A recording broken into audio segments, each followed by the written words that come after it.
नमस्कार दोस्तों, स्वागत है आप सबका। इंडियन ऑयल कॉरपोरेशन की बात करेंगे। ऑयल मार्केटिंग कंपनियों का आजकल जो मार्जिन है वो काफी कम होता जा रहा है। जिस तरीके से हम जान रहे हैं कि इंटरनेशनल क्रूड ऑयल करीबन $120 पर बैरल के ऊपर जाता दिख रहा है, जिसके वजह से हमारे देश में पिछले एक हफ्ते के अंदर 2 बार पेट्रोल प्राइसेस में हाइक हमने देखा है।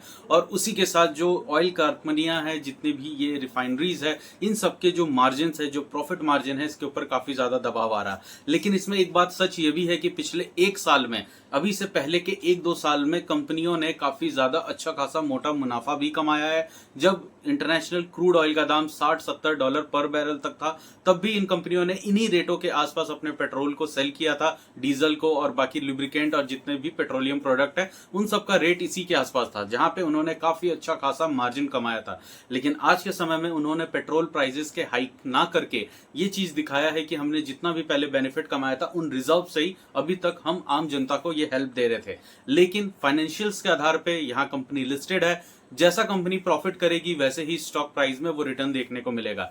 तो पिछले एक साल से काफी अच्छी खासी परफॉर्मेंस थी। तो यहाँ पे इंडियन ऑयल हो, बीपीसीएल हो, एचपीसीएल और बाकी की जितनी ऑयल मार्केटिंग कंपनियां हैं, इन सबका अच्छा खासा परफॉर्मेंस और मार्जिन रहने की वजह से स्टॉक प्राइस में हमने काफी अच्छी खासी तेजी देखी।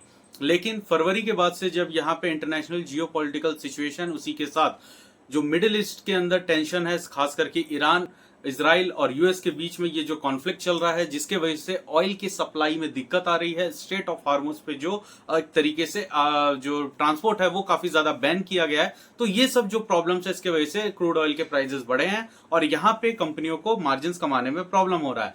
तो जाहिर सी बात है कि अभी कंपनियों का जो रिजल्ट आ रहा है, जो फोर्थ क्वार्टर यहाँ पे इंडियन ऑयल कंपनी का आया है, जो कि काफी ज्यादा अच्छा है, ईयर ऑन ईयर काफी अच्छे ग्रोथ है। लेकिन उसके बाद भी इसके स्टॉक प्राइस में हमें गिरावट देखने को मिल रही है, क्योंकि मार्केट आने वाले अपकमिंग क्वार्टर्स और आने वाले समय में जो कंपनी कमा पाएगी, जो ज्यादा अच्छा मार्जिन रख पाएगी, जहां पे हमने 2023-24 का एक बुल रन फेज देखा था, वहां पे स्टॉक प्राइस ₹187 तक गया था। वहां से वापस से गिरावट हमने देखा, फिर से अभी हमने 6 महीने पहले वही प्राइस ऊपर जाते देखा है और उसी के बाद यहाँ पे हमने फिर से एक बार की गिरावट देखी। मतलब इस स्टॉक के अंदर एक मोमेंटम गेम चल रहा है। कंपनी जहां पे ज्यादा अच्छा मार्जिन कमा पाएगी वहां पे स्टॉक प्राइसेस तेज हो जाते हैं, और जब ऐसा लगता है कि कंपनी के कुछ आने वाले क्वार्टर्स में यहाँ पे मार्जिन पे प्रेशर रहेगा, वहां पे ये डाउन साइड देखने को मिलता है। तो यहाँ पे एक नया इन्वेस्टर अगर इस पर्टिकुलर स्टॉक को देखे तो बेसिक फंडामेंटल्स चीजों को अगर हम यहाँ पे ध्यान दें तो करीबन इसका मार्केट कैप 1,90,000 करोड़ है, जहां पे स्टॉक प्राइस ₹135 पे है। 52 वीक हाई ₹189 है और यहाँ पे लो की हम बात करें तो ₹130, यानी कि एक साल पुराने रेट पे आपको यहाँ पे स्टॉक मिल रहा है।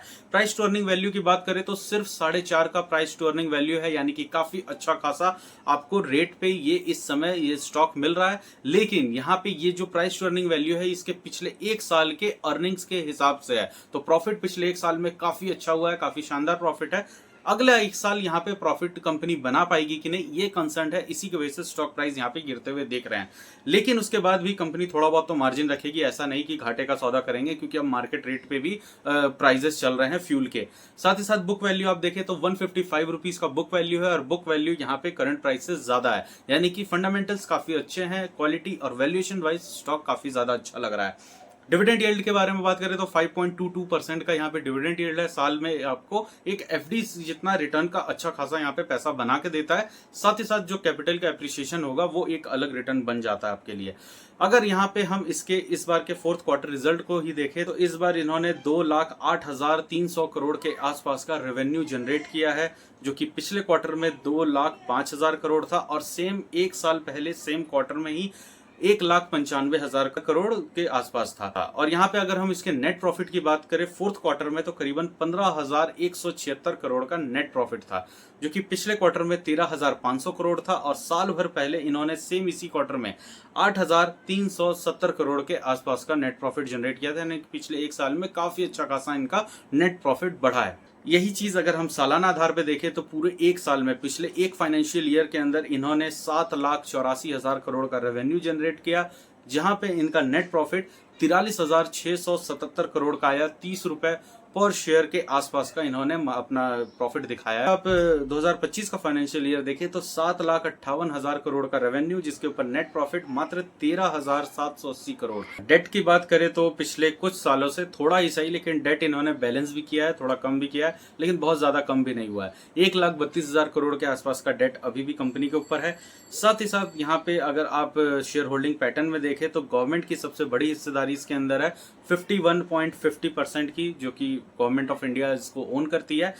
एफआईज की हिस्सेदारी पिछले क्वार्टर से इस बार बढ़ी है, 9.84% है। ये अच्छी बात है कि एफआईज पिछले 2-3 क्वार्टर से अपनी हिस्सेदारी इसके अंदर बढ़ा रहा है, क्योंकि उन्हें पता है कि 1 साल का ये टेंशन है, उसके बाद जब ये चीजें कम होंगी ऑयल रिफाइनरीज कंपनियां काफी ज्यादा अच्छा मोटा पैसा फिर से बनाने लगेंगी, क्योंकि ये प्रॉब्लम्स हटते ही वापस से क्रूड ऑयल के दाम नीचे आएंगे और ये मार्जिन फिर से रिफाइनरीज कंपनियों के लिए काफी आसान होगा। साथ ही साथ आने वाले समय में इनका जो बिजनेस है वो काफी ज्यादा एक्सपेंड करेगा, क्योंकि इंडिया में अगर क्रूड ऑयल नहीं निकलता है, लेकिन इंडिया में ही दुनिया का सबसे बड़ा रिफाइनरीज और रिफाइनरी वाली कंपनियां भी यहीं पे मिलती हैं।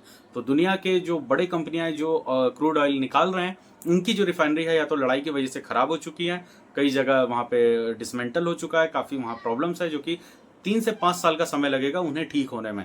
तो इंडिया एक बहुत बड़ा एक पोटेंशियल की तरह देख रहा है, अपने आप को ग्रोथ की तरह देख रहा है, जहां पे हम ऑयल को रिफाइन करके बाकी कंट्रियों में डिस्ट्रीब्यूट कर सकते हैं, जो कि हम अभी अपने आसपास के नेबर कंट्रियों में ऑलरेडी करते हैं। तो बाहर और भी ज्यादा यहाँ पे अपॉर्चुनिटी है, डिमांड बढ़ सकती है। डोमेस्टिक इंस्टीट्यूशंस की बात करें तो 10% से 9% इन्होंने अपनी हिस्सेदारी की है, थोड़ा प्रॉफिट बुकिंग किया है, क्योंकि स्टॉक यहाँ पे थोड़ा सा गिरा है। पब्लिक की हम बात करें तो उन्होंने भी यहाँ पे 1% के आसपास अपनी हिस्सेदारी कम की है, लेकिन एफआईज की इसके अंदर पोजीशन बनाना और आने वाले समय में अगर फिर से म्यूचुअल फंड और एफआईज इसके अंदर धीरे धीरे अपनी होल्डिंग बढ़ाते हैं तो स्टॉक प्राइस में कहीं ना कहीं मजबूती आएगी। और इस समय भी स्टॉक प्राइस जहां पे खड़ा है वो काफी अच्छे खासे वैल्यूएशंस के पास खड़ा है, तो लॉन्ग टर्म में इसमें काफी अच्छी खासी ग्रोथ की अपॉर्चुनिटीज बन सकती है। तो यहाँ पे इस पर्टिकुलर वैल्यूएशंस पे काफी अच्छे अट्रैक्टिव प्राइस दिख रहे हैं। तो दोस्तों ये तो रहे मेरे व्यूज इंडियन ऑयल के बारे में। अगर आपको वीडियो अच्छी लगी तो इसे लाइक करें, चैनल को सब्सक्राइब करें। दोस्तों मिलते हैं अगले वीडियो में। नमस्कार।